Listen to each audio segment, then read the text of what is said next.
상에서는 제3장 일제 대항한 독립운동과 임시정부에 대해 살펴보겠습니다. 일본에게 나라를 빼앗겼을 때의 고통은, 아픔은 엄청났겠어요.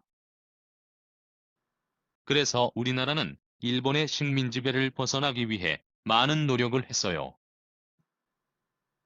일본에 의해 강제로 병합되기 전에도 많은 애국지사, 즉 나라를 사랑하는 사람들과 민중, 즉 국민들은 의병을 일으켜 일본과 싸웠습니다. 의병은 정식 군인이 아님에도 잘못된 일을 싸워서라도 바로잡기 위해 국민들이, 사람들이 자발적으로 싸우기 위해 만든 조직입니다.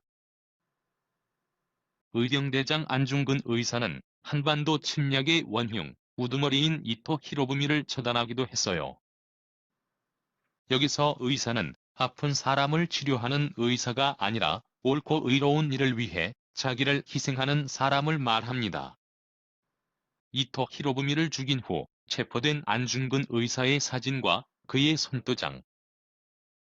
그중 가장 유명한 사건은 1919년 3월 1일에 일어난 3.1 만세운동이에요. 아, 3.1운동. 3.1운동은 일본 식민 통치의 부당함, 옳지 않음을 전 세계에 알리고자 일어난 민족항쟁, 전체 한민족의 싸움이었습니다. 미국 윌슨 대통령이 주장한 민족자결주의에 힘입어 조선의 사정을 세계에 알리고자 했습니다. 우리나라 전체에서 일어난 자주적인 항일, 일본에 대항한 민족운동이었죠. 이날 민족 대표로 나선 33인은 독립선언서를 낭독하였고, 즉 공개적으로 많은 사람 앞에서 읽었습니다. 우리들은 이에 우리 조선이 독립국임을 선언하노라. 선언하노라. 해외에 외국에 있던 유학생과 동포들도 이 운동에 적극 참여했지요. 우와, 대단했네요. 그런데 일본이 가만 있었나요? 맞아요. 일본은 비폭력, 즉 폭력을 쓰지 않은 평화적 운동을 총칼로 짓밟으면서 강력하게 탄압하였어요. 이에 독립운동가들은 한반도를 떠나 조국 광복을 위한 임시정부를 세우기로 했어요. 임시정부요? 네, 임시란 잠시 동안이라는 뜻이에요. 조국이 광복을 찾을 때까지 임시로 정부를 만들어 일본과 싸우겠다는 뜻이었지요. 그리하여 1919년 중국 상하이에 대한민국 임시정부가 세워지게 됩니다. 이러한 임시정부는 1945년 광복이 될 때까지 여러 곳을 이전하며 옮겨 다니며 고난을 겪게 됩니다. 상하이, 항저우, 전장, 창사, 광저우, 루저우, 치장, 충칭, 즉 임시정부는 중국 상하이에서 시작해서 충칭에서 독립을 맞게 됩니다.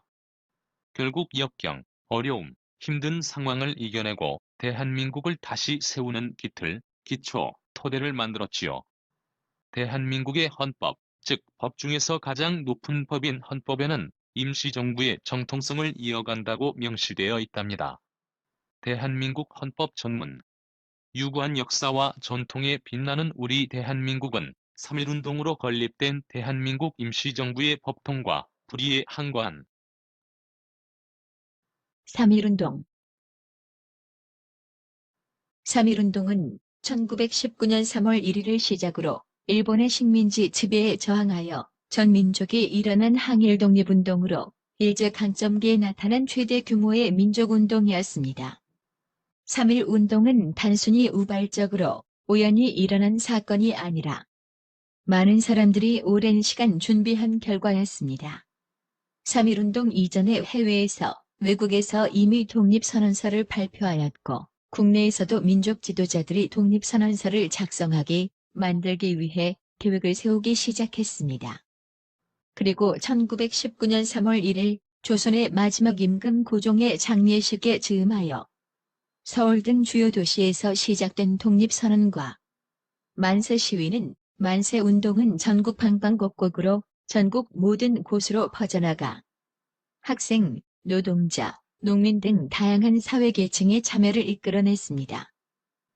비폭력을 유지하며 평화롭게 진행되던 만세 시위는 일본의 총칼 탄압에 저항하기 위해 점차 무장 투쟁으로 무기를 사용하는 투쟁으로 발전하게 되었으며 3.1운동 이후 많은 독립운동가들이 만주와 상하이의 독립운동의 기지와 임시정부를 세우게 되는 기초가 되었습니다.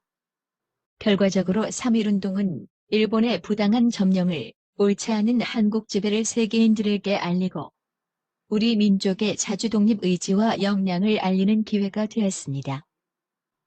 3.1운동 직후 일본 경찰에 체포된 유관순 열사의 사진. 1920년 감옥에서 고문으로 사망. 생각해보기. 일제강점기에 한국은 어떤 일을 겪었는지 말해봅시다. 우리나라를 점령한 일본은 강압적인 통치 정책을 총칼로 위협하고 협박하는 정치를 실시하였다.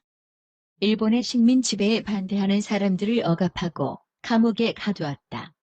일본의 이익을 위해 쌀과 자원을 빼앗았으며 제2차 세계대전이 일어나자 우리나라 사람을 강제로 군대로 끌고 갔다. 심지어 일부 여성들은 일본군의 위안부로 끌려가는 고통을 겪기도 하였다. 우리는 일본의 식민 지배를 벗어나기 위하여 무엇을 했나요? 일본에 의해 강제로 병합되기 전에도 많은 애국지사와 민중들은 의병을 일으켜 일본과 싸웠고 일제강점기의 나라의 주권을 되찾으려는 독립운동이 끊임없이 일어났다. 3.1운동에 대해 설명해 봅시다. 1919년 3월 1일을 시작으로 일본의 식민지 지배에 저항하여 식민 통치의 부당함을 전 세계에 알리고자 일어난 민족항쟁이었고 우리나라 전체에서 일어난 자주적인 항일 독립운동이다. 임시정부에 대하여 설명해 봅시다. 일본의 탄압에 한반도를 떠나 조국의 광복을 찾을 때까지 임시로 정부를 만들어 일본과 싸우고자 1919년 중국 상하이에 대한민국 임시정부가 세워졌다. 우리나라가 국권을 회복한 날에 대하여 설명해 봅시다. 1945년 8월 15일은 우리나라가 일본의 지배에서 벗어나 잃었던 국권을 되찾은 날이다. 광복절이다.